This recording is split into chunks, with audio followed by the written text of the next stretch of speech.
What becomes of a warrior when the war is over? This is a question that haunts the quiet corners of America, echoing in the silent spaces between the ticks of a grandfather clock in an empty house, in the low hum of a refrigerator in a lonely kitchen. It is a question that finds its most profound and painful answer in the men who were forged in the crucible of combat, only to be returned to a world that no longer speaks their language.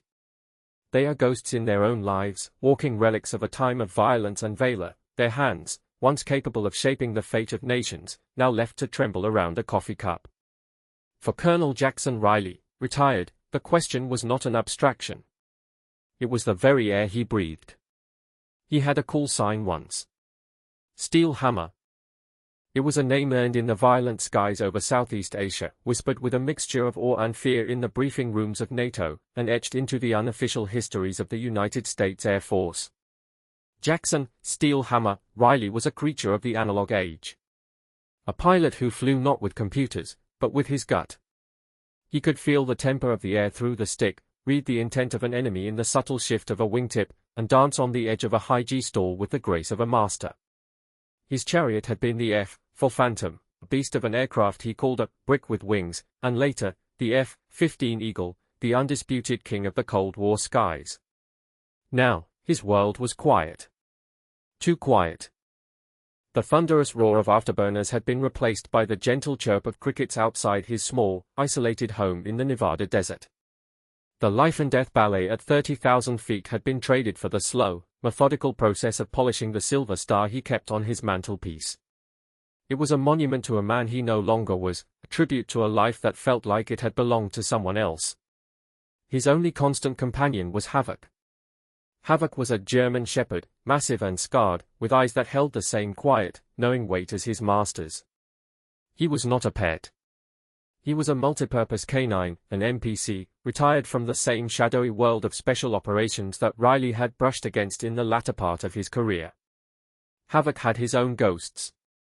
A network of fine white scars crisscrossed his dark muzzle, and his left ear had a permanent, rigid fold from an injury long past.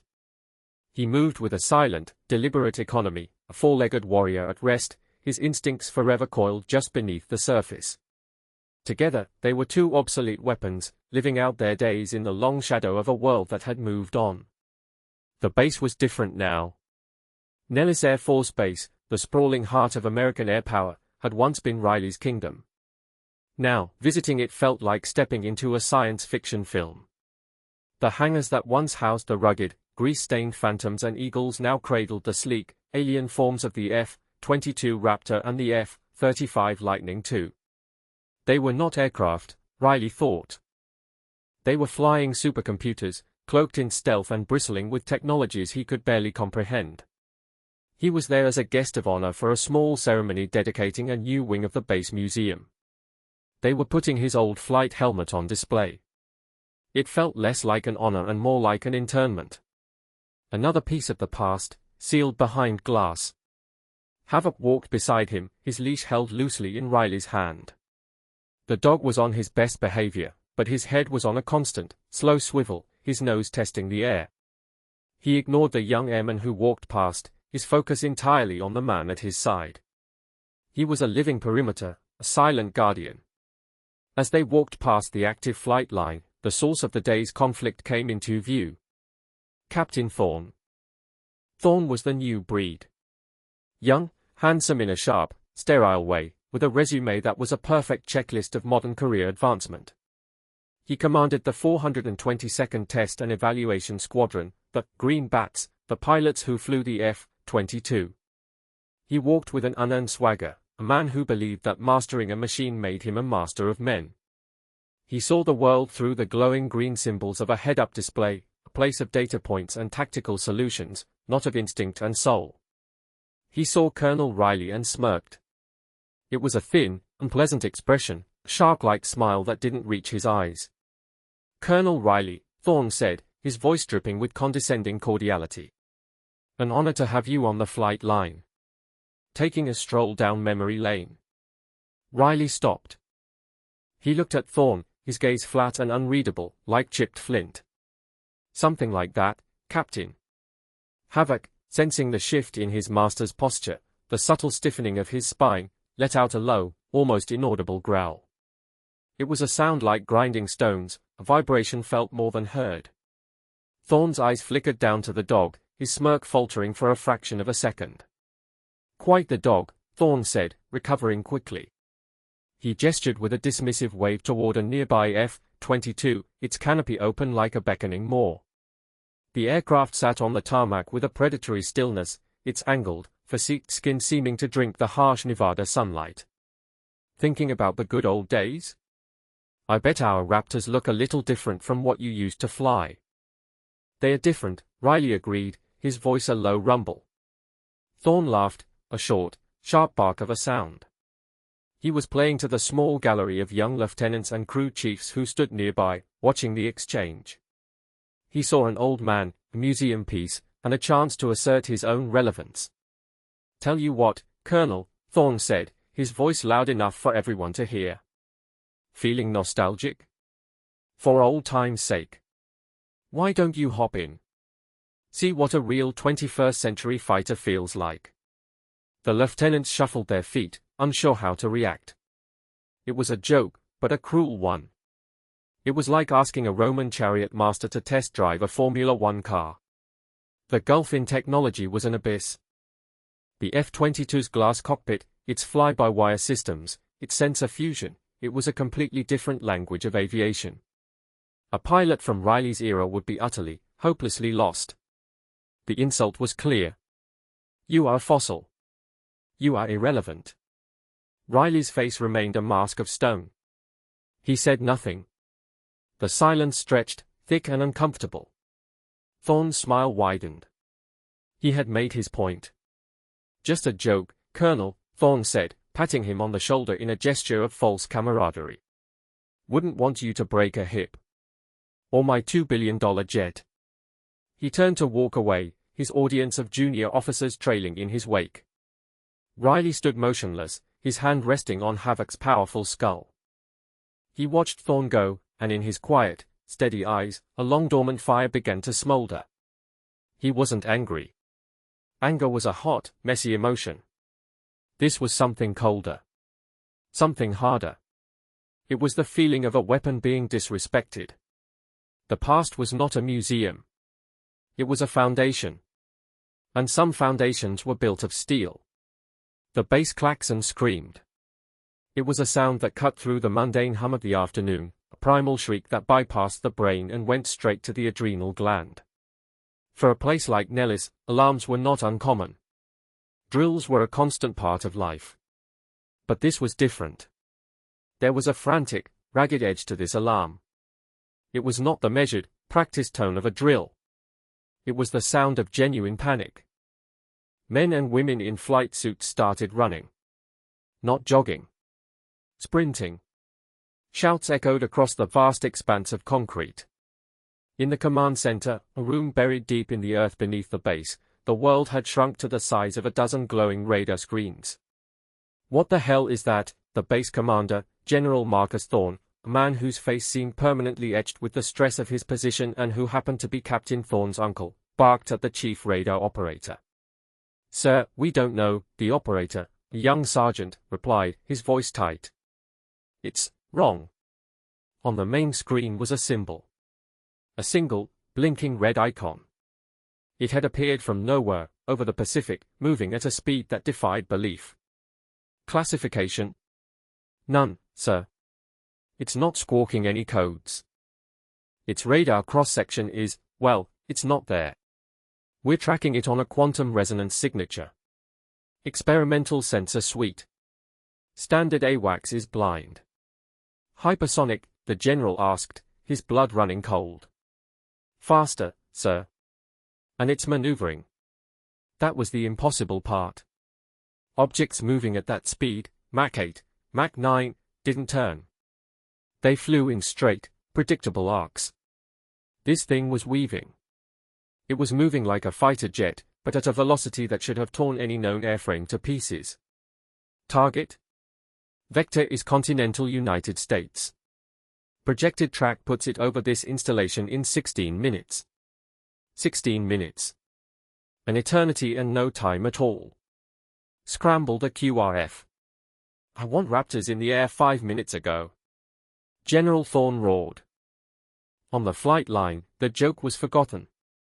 Captain Thorne, his face now pale and taut, was sprinting toward his F-22, buckling his helmet as he ran. The arrogance was gone, replaced by the sharp, focused edge of a professional. Whatever was coming, he was the tip of the spear.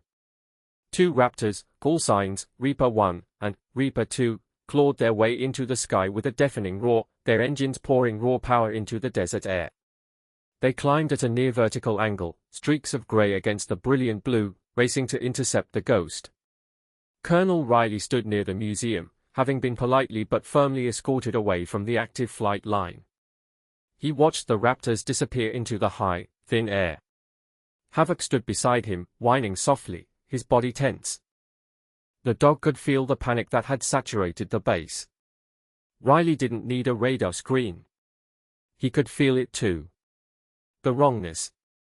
He had felt it before, in the skies over Hanoi, when a new type of SAM missile had suddenly appeared, changing the rules of the game overnight. This was the same feeling. The cold dread of facing the unknown. In the command center, the mood went from panic to despair. Reaper 1, what's your status? The general demanded. Captain Thorne's voice crackled over the speakers, strained by G-forces and disbelief. Sir, I have a visual. It's not an aircraft. It looks like a shard of glass. It's black, no wings, no visible propulsion. Engage, Captain. Engage. We're trying, sir. We can't get a lock. My systems can't track it. It's like trying to shoot at a shadow. A new voice, Reaper 2, cut in, shouting. Thorne, brake right. Brake. Then, 2 things happened at once. On the tactical display, the icon for Reaper 2 simply vanished. Not an explosion. It just blinked out of existence. Over the comms, there was a sharp, static-filled scream, then silence. Reaper 2 is gone, sir, an operator yelled. Captain Thorne's voice was ragged, gasping. It didn't fire anything. It just moved. It flew right past him. The wake turbulence, it just tore his plane apart. Oh God. The ghost was still coming. Now it was 12 minutes out. Reaper 1, your orders are to disengage and return to base, the general said, his voice heavy. He was sacrificing a pawn to understand the attack. But he had just lost a knight, and his queen was being checked. Sir, I can. That is an order, Captain. Get back here. The command center was a tomb of silent, horrified faces. They had thrown their best weapon at the enemy, and it had been swatted aside like a fly. Their $2 billion jets, the pinnacle of air superiority, were useless. The general leaned over the console, his face ashen. The base, a critical node of national defense, was naked. And the blade was falling. He looked at the tactical plot. The enemy was an enigma. It moved with impossible speed and agility. It ignored their most advanced targeting systems. It was a predator from the future, and they were dinosaurs waiting for the meteor. What was Reaper 2's last transmission? General Thorne asked, his voice low. He said the wake turbulence tore his plane apart, sir, the operator repeated. The general's mind raced. Not a missile. Not a laser. Just speed. Raw, kinetic energy. An enemy that killed simply by moving. How do you fight that? You can't. You can only not be where it is. It was a game of pure prediction. A game of instinct.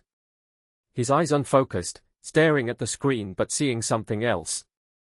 He saw a dusty briefing room from 30 years ago, when he was a young lieutenant. He saw a guest lecturer, a living legend with flinty eyes, talking about energy maneuverability theory. He was talking about feeling the fight, about getting inside the enemy's decision cycle not with computers, but with intuition. Get me Colonel Riley, the general said, his voice quiet but firm. An aide stared at him, confused. Sir? You heard me. Find Colonel Jackson Riley. Get him to the command center. now. The aide scrambled. The general looked back at the screen. The red icon was closer. 10 minutes. He wasn't just grasping at straws. He was reaching for a hammer. A steel hammer. When the young airman found him, Riley was standing exactly where he had been left, a solitary, unmoving figure against the backdrop of the panicked base. Havoc was now in a low crouch, a silent, furry ball of tension at his feet. "Colonel Riley, sir. The general needs you in the command center, right away," the airman panted, out of breath. Riley looked at the young man, then up at the empty sky where the Raptors had vanished. He nodded slowly. He knew. He didn't run. He walked. It was a measured, powerful stride that ate up the ground. Havoc trotted at his heel, a dark shadow keeping pace. As they passed the flight line, they saw Captain Thorne climbing out of his Raptor. His face was slick with sweat, his eyes wide with a terror he was struggling to conceal. He saw Riley approaching and for a moment, his face hardened with a flash of his earlier arrogance, as if to say, "See? This is a world you can't handle." But the look in Riley's eyes stopped him cold. It was not a look of judgment or pity. It was a look of pure, chilling focus. It was the look of a man who had seen hell before and was preparing to walk back into it. Thorne felt a sudden, strange urge to step out of the old man's way. Riley entered the command center. The atmosphere was thick with the metallic tang of fear. All eyes turned to him. The room full of young, tech-savvy officers and NCOs fell silent, staring at the old man in the civilian jacket and the massive dog at his side. General Thorne met him halfway. "Jackson," he said, using the first name for the first time in decades. The formal military protocol was gone. This was something more elemental. "Marcus," Riley replied, his voice calm. "You've heard?" "I saw." The general led him to the main screen. "This is what we're facing. It's too fast. Too agile. Our systems can't get a tone. We fired one of our best pilots at it, and it killed him without even trying." Riley stared at the blinking red icon. He watched it move, tracing its impossible path across the grid. He wasn't looking at the data. He was looking at the behavior. The pattern. The rhythm. "It's showing off," Riley said, his voice barely a whisper. "What?" the general asked. "The maneuvers. They are too perfect. Too ostentatious. It's not just flying a direct path. It's baiting us.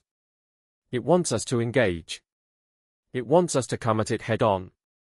He traced a line on the screen with his finger. "Every time one of our assets approaches, it makes a lateral jink of precisely 90 degrees at constant velocity. It's a machine. A predictable 1 inch. Captain Thorne, who had followed Riley into the command center, scoffed. "Predictable? It's moving at Mach 9. You can't predict something you can't even see." Riley ignored him. His focus was entirely on the general. "Your pilots are trying to fight it like a modern aircraft. They are trying to get a lock, fire a missile from a distance. They are trying to solve a math problem. But this isn't math. This is a knife fight." "What are you saying, Jackson?" "I'm saying you can't shoot it from the front. You have to make it come to you. You have to get it to bleed its energy. You have to make it turn so hard it can't recover. You have to break it." He paused, his eyes narrowing. "And you have to do it at close range." "Guns?" A ripple of disbelief went through the room. "Guns?" In an age of beyond visual range missiles, the idea of a cannon kill, a dogfight at spitting distance, was archaic. Against a target moving at hypersonic speeds, it was suicidal. "No pilot we have is trained for that," the general said, his voice flat with defeat. "Their instincts are to lock and launch. They'd be dead before they got within 10 miles of it." Riley finally turned his gaze from the screen and looked directly at the general. The smoldering ember in his eyes had become a steady flame. "I am," he said. The silence in the room was absolute. It was so quiet that Havoc's soft panting sounded like a bellows. Captain Thorne let out a choked, incredulous laugh. You? You want to fly the Raptor? We went over this, Colonel. It's a joke. You haven't been in a cockpit in 15 years. You wouldn't even know how to start it. Get me a plane, Riley said to the general, his voice like iron. And get me a comms link to someone who knows the systems. A tech. A smart 1-inch. This is insane. Thorne protested, stepping forward. General, you can't be considering this. He's not certified. He's a civilian. This is a violation of every regulation in the book. General Thorne looked from his nephew's frantic, terrified face to Riley's calm, resolute one. He looked at the red icon on the screen. 8 minutes. He looked at the ghosts of the pilots he had already lost. The regulations were written for a world that made sense. This world no longer did. Gizmo, the general said to an aide. Get Sergeant Reynolds on the line.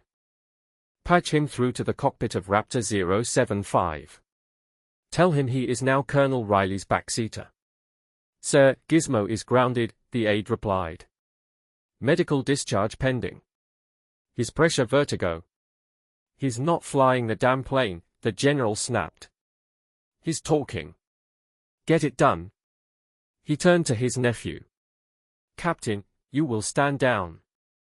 You will provide Colonel Riley with your flight gear and you will assist the ground crew in prepping his aircraft. Is that understood? Thorne's face was a mask of fury and humiliation. To be ordered to give his own gear, his own plane, to this relic. In front of his own men. It was the end of his career. But the look in his uncle's eyes was one he had never seen before. It was the look of a commander who had run out of options and was making a decision that would either save them all or damn them completely. Yes, sir, Thorne bit out, the words like acid in his mouth. And get that dog somewhere safe, the general added, looking at Havoc. He stays, Riley said. It wasn't a request. Riley turned and walked toward the door. As he passed Thorne, he paused. The gear, he said, his voice low and hard. With trembling hands, Thorne began to unbuckle his G-suit. The hangar was a whirlwind of controlled chaos. The ground crew, who had heard the impossible order over their headsets, moved with a stunned efficiency. They saw the legendary Colonel Riley, a man whose picture hung in their ready rooms, being strapped into the cockpit of the most advanced fighter jet on the planet. They saw their own squadron commander, Captain Thorne, standing by with a face like thunder, stripped of his flight suit. Riley sat in the cockpit, a giant in a space designed for smaller men. The G-suit and helmet, borrowed from Thorne, were tight. He looked at the dashboard. It was not a dashboard. It was a solid sheet of black glass. There were no dials, no gauges, no familiar switches. It was a digital abyss.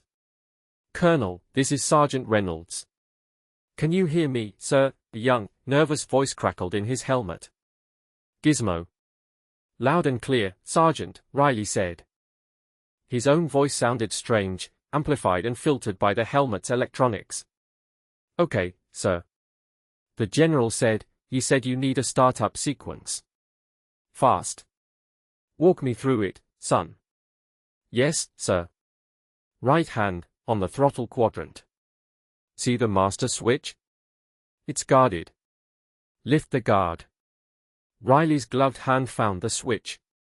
Done. APU start. 2 seconds. You'll hear the whine. Riley flipped the switch. A high-pitched keen began to fill the cockpit. Okay, now the screens are coming online. Don't worry about them. They'll configure automatically. Both engine start switches, right below the master. Push them in sequence. Riley's fingers, which knew the geography of an F for cockpit by heart, felt clumsy and foreign. He pushed the switches. A deep rumble began behind him, a vibration that resonated in his bones. It was a familiar feeling, the only familiar thing in this alien world. The beast was waking up. Canopy, Riley said. His voice was clipped. Authoritative. The broken knight was gone. Steel Hammer was back. Right side panel, sir. Big yellow handle. Riley found it and pulled. With a pneumatic hiss, the heavy canopy lowered, sealing him inside. The world outside went quiet, muted. Outside, the ground crew chief gave him a frantic signal. The clock was ticking. They were down to minutes. Sergeant, I have 3 minutes to get to 30,000 feet. I don't have time for checklists. I need to fly. Give me the essentials. Yes, sir.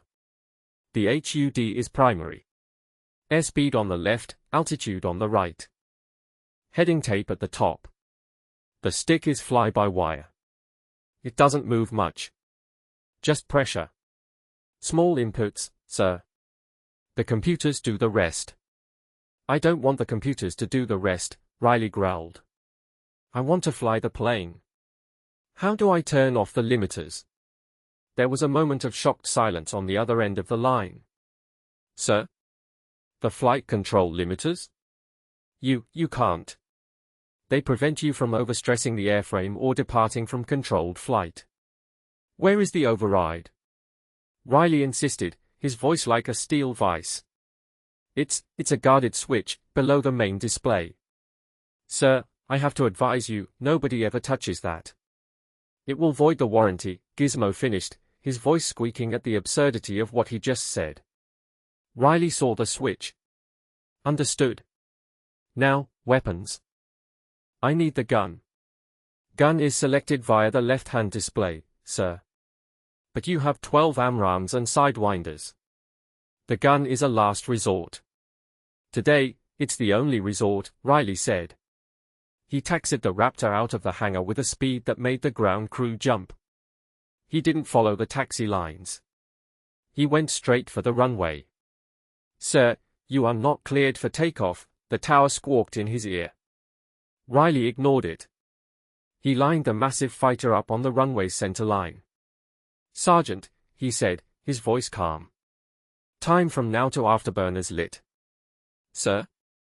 Time me. He pushed the throttles forward to their military power detent, then forward again, through the gate, into full afterburner. 2 brilliant blue-white diamonds of flame erupted from the engines, and a concussion of sound slammed across the base. The F-22, an aircraft designed for stealth and finesse, leaped forward like a scalded cat. It accelerated with a violence that shoved Riley back into his seat, a brutal, physical force. He was halfway down the runway when he pulled back on the stick. The Raptor didn't just lift off. It launched. It went from the ground to a 70-degree climb in a heartbeat, a streak of gray fury aimed at the heavens. In the command center, they watched on the monitors, speechless. The entire process, from the moment Riley had said, "Time me," to the moment his wheels left the ground, was clocked by a stunned operator. 90 seconds.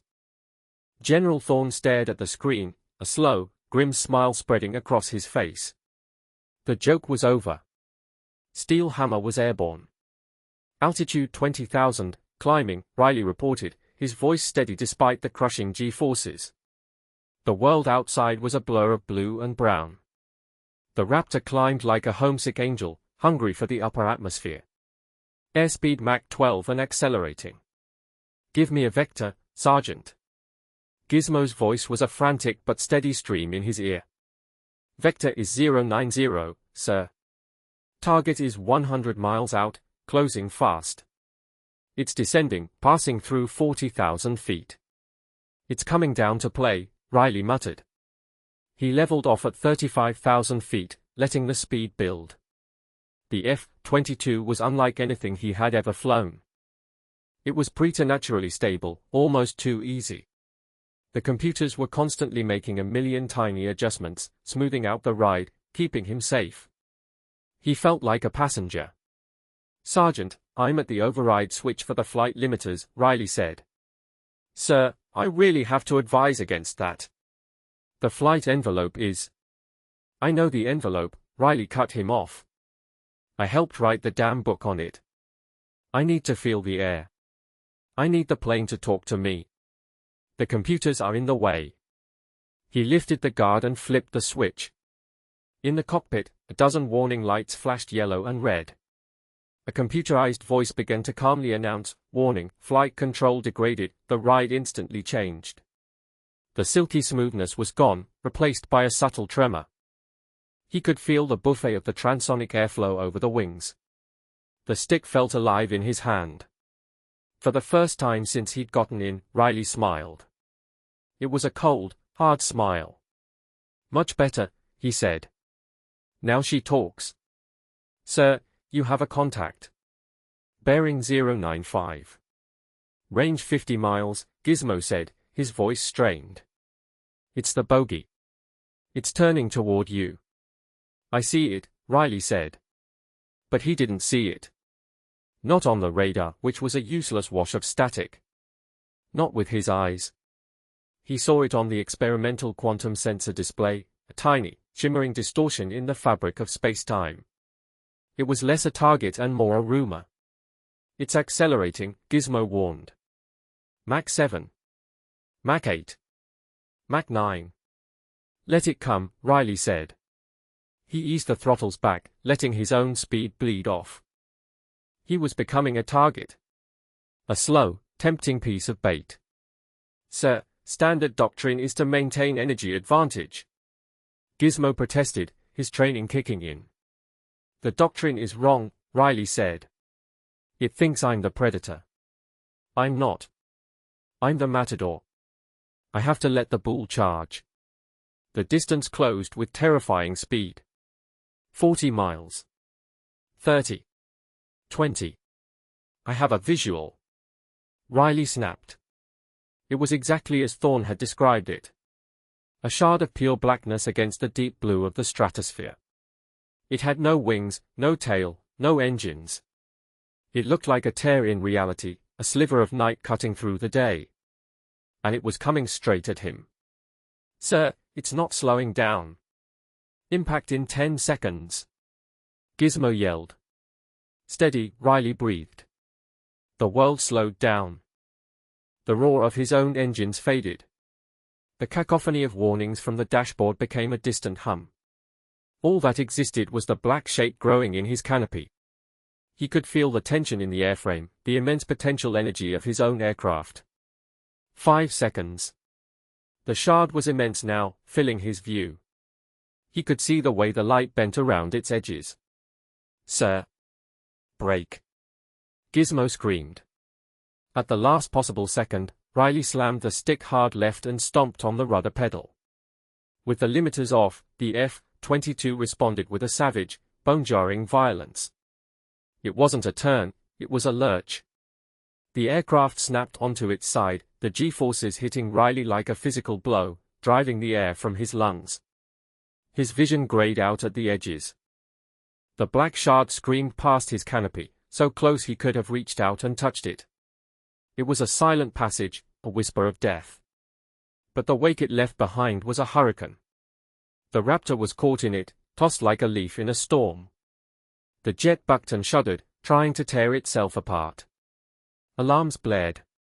The computerized voice announced, "Warning, departure from controlled flight." But Riley was ready. He was fighting the plane, not letting the computers do it. He pushed the stick forward, unloading the GS, using the rudders to kill the yaw. He was flying the F-4 again, wrestling it back from the edge of a flat spin. His muscles, his nerves, his very soul remembered this dance.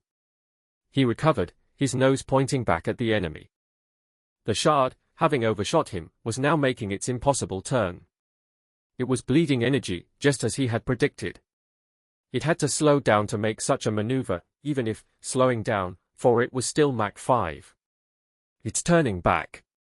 It's coming at you again," Gizmo said, his voice a mix of terror and awe. "I know," Riley said, his breathing ragged but controlled. "It's angry now." He pushed the throttles forward again, racing toward the second merge. This time, he wouldn't just dodge. He would strike. "Select gun," he commanded. "Sir, gun selected. You have 480 rounds of 20mm. The second pass was a mirror of the first. The shard came at him with impossible velocity. Riley waited, his entire being focused on that single point in time and space where their paths would cross. He let the range collapse. 10 miles. 5. 1. This time, he didn't brake left or right. He broke down. He chopped the throttles and deployed the air brake, a maneuver that should have been impossible at that speed. The Raptor shuddered violently, decelerating so fast that Riley was thrown forward against his straps. The black shard, unable to adjust its trajectory in time, shot over the top of him. For a single, fleeting second, as the enemy passed directly overhead, Riley was in its blind spot. He pulled the stick back into his lap. The F-22, free of its digital shackles, responded with a ferocity that bordered on self-destruction. The nose pitched up, past vertical. He was pointing straight at the belly of the beast. The targeting reticle on his HUD, the simple crosshairs for the gun, laid over the black shape. There was no lock-on tone. There was no computer telling him it was a good shot. There was only his eye, his hand, and a lifetime of instinct. He squeezed the trigger. A stream of incandescent green traces erupted from the Raptor's right-wing root, a physical chain of fire connecting his aircraft to the enemy. The 20mm cannon roared, a sound like tearing canvas that vibrated through the entire airframe. The rounds, high explosive incendiary, slammed into the underside of the black shard. For the first time, the enemy reacted. It didn't explode. It flickered. The perfect, sharp edges of its form wavered, like a bad television signal. A shower of brilliant blue sparks, not fire, erupted from the impact points. The shard wobbled, its flight path suddenly erratic. It had been wounded. Direct hit. Direct hit. Gizmo shouted, his voice cracking with excitement. Sir, you hit it. Its energy signature is fluctuating wildly. The shard seemed to panic. It abandoned its attack and tried to flee, accelerating back toward the upper atmosphere. Oh no, you don't, Riley snarled. He slammed the throttles back into full afterburner and gave chase. The wounded enemy was still faster than him, but it was trailing a shower of those strange blue sparks, leaving a trail for him to follow. It was no longer a ghost. It was bleeding. They climbed, a desperate, vertical race. 40,000 feet. 50,000. 60,000. The air grew thin, the sky turning a deep, dark purple at the edges of space. The F-22 was straining, flying at the absolute ragged edge of its performance envelope. Engine temperature warning, sir. Gizmo cautioned. You're pushing her too hard. She can take it, Riley grunted, his body feeling like it weighed 1,000 pounds. The shard was pulling away, its wound not mortal enough. It was going to escape. It's no good, Riley breathed, his heart sinking. I can't catch it. Sir, Gizmo said, his voice suddenly calm and clear. It's a drone. It has to be receiving a signal. If you can't kill the drone, kill the signal. Riley's mind flashed. A new idea. A crazy idea. The sparks, he said. Are they conductive? Theoretically, sir. It's a plasma discharge. Highly ionized. Get me a missile, Riley ordered. Not an AMRAAM. A Sidewinder. Heat seeker. Sir, a Sidewinder won't lock on it. The target is cold.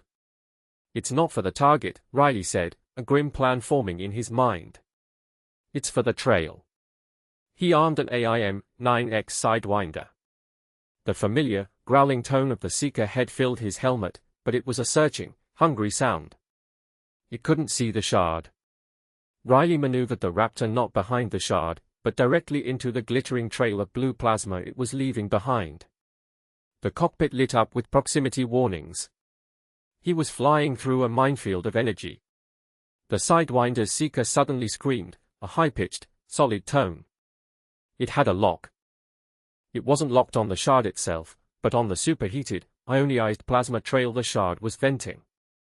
Fox 2, Riley called out, and fired. The missile leaped from the rail, a streak of white smoke. It didn't fly toward the shard. It flew up the trail of blue sparks, riding the river of energy like a salmon swimming upstream.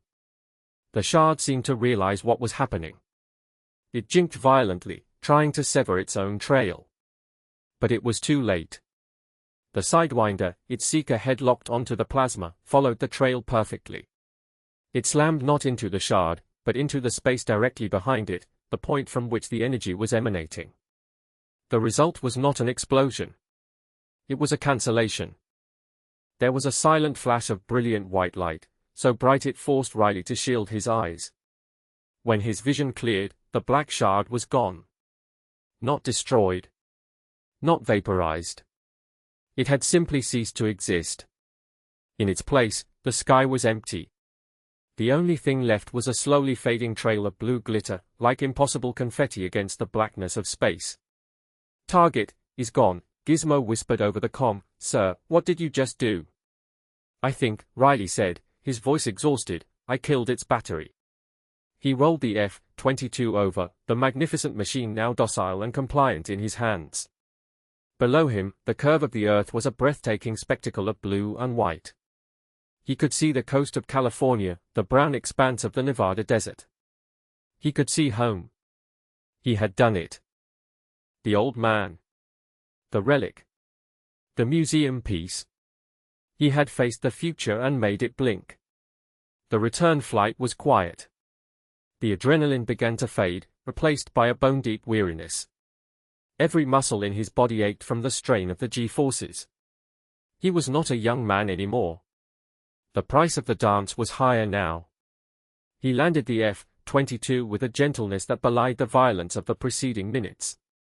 The touchdown was a whisper of tires on concrete. He taxied back to the hangar, the engines whining down.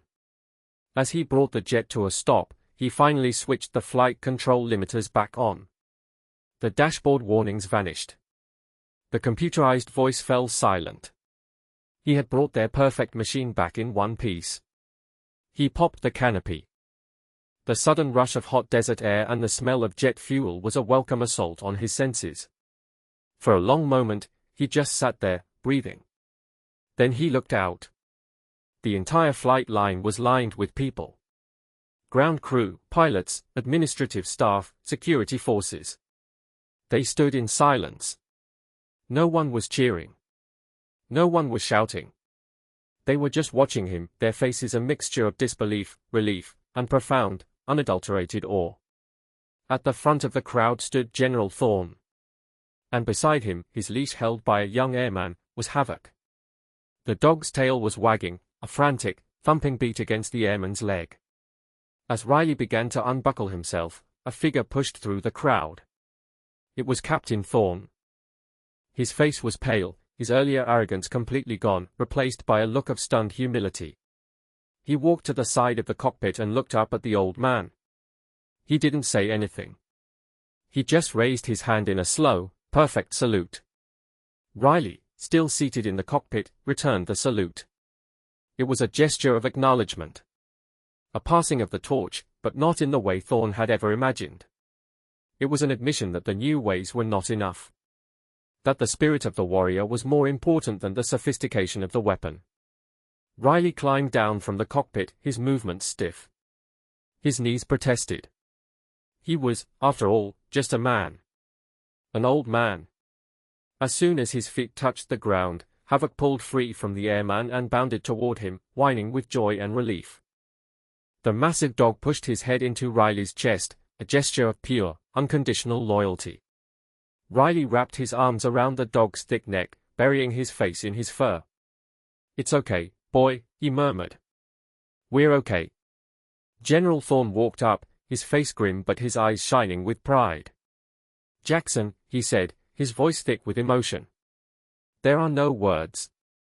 "Just doing my job, Marcus," Riley said, his voice tired. "That wasn't your job anymore," the general corrected him gently. "You made it your job. You saved this base. You may have saved a hell of a lot more than that." He looked around at the silent crowd. "I think you taught us all a lesson today." The debrief was a surreal affair. A room full of intelligence analysts and high-ranking officers listened in stunned silence as Riley, with Gizmo's help, recounted the engagement. He spoke in simple, direct terms, describing the enemy's tactics, his own thought process, the final, desperate gambit with the Sidewinder. When he was finished, the chief analyst, a four-star general patched in from the Pentagon, asked the question on everyone's mind. "Colonel, what was it? Where did it come from?" Riley looked at the blank screen where the red icon used to be. "Sir, that's above my pay grade. It was a machine. A very advanced one. But it was still a machine. It had rules. I just found a way to break them." He didn't tell them the whole truth. The part he kept to himself was the feeling he had in the cockpit. The sense that he wasn't just fighting a machine, but a mindset. The cold, arrogant certainty of technology. The same certainty he had seen in Captain Thorne's eyes earlier that day. He had fought an enemy in the sky, but he had defeated an idea on the ground. Weeks turned into a month. The incident was classified at the highest level. The official story was that a prototype drone had malfunctioned during a test and been destroyed. Reaper 2's pilot was posthumously awarded for his heroism in a training accident. The truth was buried under a mountain of government secrecy. But at Nellis, the truth was known. Captain Thorne was quietly reassigned to a desk job at a remote base in Alaska. His career as a fighter pilot was over. He had faced the crucible and been found wanting. Not in skill, but in character. Sergeant Gizmo Reynolds had his medical discharge rescinded. He was promoted and assigned to a new, top-secret project. His job, to analyze the data from Riley's flight and figure out how to integrate instinct-based combat theory into modern pilot training. And Colonel Jackson, Steel Hammer, Riley. He didn't just go back to his quiet house in the desert. One afternoon, General Thorne visited him. He found Riley sitting on his porch, polishing the Silver Star, with Havoc sleeping at his feet. "The Pentagon wants to give you another one of those," the general said, nodding at the medal. "Distinguished Service Cross. They want to do a whole ceremony." "The President?" Riley looked up, his eyes clear and calm. "I don't need another medal, Marcus." "I know," the general said. "But they also had another offer. They want you to come back. Not as a pilot. As an instructor. They are creating a new program, based on what you did. The Hammer program, they are calling it. Teaching the new kids how to fly with their gut again. How to be warriors, not just systems operators." Riley was silent for a long time, looking out at the vast, empty desert. The quiet that had once felt like a prison now felt different. It felt like peace. "The world moved on," Riley said softly. "Maybe it's time it moved back a little." He looked at the general. "The dog comes with me." "Wouldn't have it any other way," the general smiled. The epilogue was not written in a history book or a citation. It was written in the skies over Nevada. 6 months later, a new generation of Raptor pilots was flying. They were still the best and the brightest, masters of their incredible machines. But there was something different about them now. They flew with a new kind of confidence, one that came not just from their computers, but from within. Their instructor was an old man with flinty eyes who walked with a slight limp and was always accompanied by a massive, scarred German shepherd. He never raised his voice. He never had to. He taught them about energy states and angles of attack, but he also taught them about honor, instinct, and the soul of the machine. He taught them that the most powerful weapon in any cockpit was the heart of the pilot. One evening, Riley stood on the observation deck, watching the last flight of the day come into land. Havoc sat at his feet, his head resting on Riley's boot.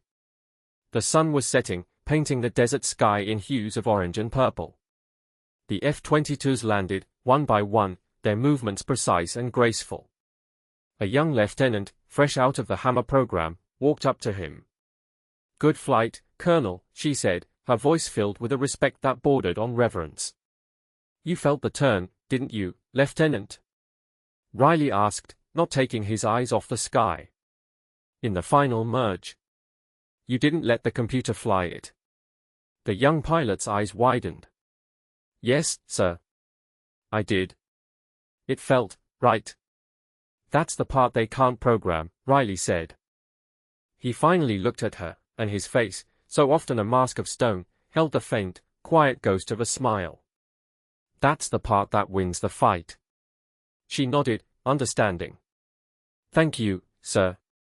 She walked away, leaving him alone with his dog and the sunset. The roar of the jets faded, replaced by the familiar, peaceful chirp of the desert crickets. The quiet had returned. But it was no longer an empty silence. It was filled with purpose. The warrior had found his new war. It was not a war against an enemy nation, but a war against obsolescence. A war for the soul of the Air Force he loved. And in that quiet, purposeful peace, Steel Hammer was finally home. Havoc nudged his hand, and Riley rested his palm on the dog's head, the two old soldiers standing there watched together as the stars began to appear in the vast, silent sky. The ghosts of the past were finally quiet, replaced by the promise of the future they were now helping to build. The question of what becomes of a warrior when the war is over had finally found its answer. He becomes a teacher. He becomes a legend.